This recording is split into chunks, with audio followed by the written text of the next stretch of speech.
இயக்குனர் வெற்றிமாறன் இயக்கத்தில் நடிகர் சூர்யா நடிக்க இருந்த திரைப்படம் வாடிவாசல்.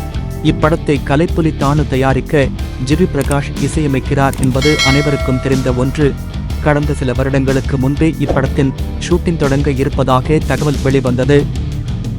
ஆனால் இதுவரை படப்பிடிப்பு துவங்காமல் இருக்கிறது.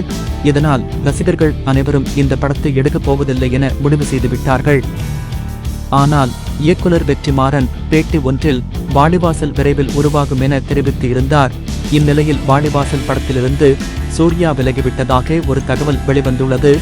இந்த சூழலில் வெற்றிமாறன் சூர்யாவிற்கு தெரியாமல் வாடிவாசல் கதையை தெலுங்கு நடிகர் ராம் சரணிடம் கூறியுள்ளார்.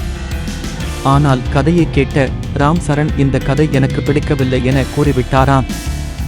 வெற்றிமாறனின் கதை பிடிக்காமல் போய்விட்டதா என ரசிகர்களுக்கு அதிர்ச்சியை கொடுத்துள்ளது.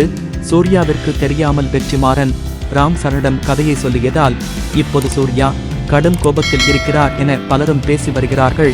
இதனால் தான் படத்தில் இருந்து விலகிவிட்டார் எனவும் கூறுகிறார்கள்.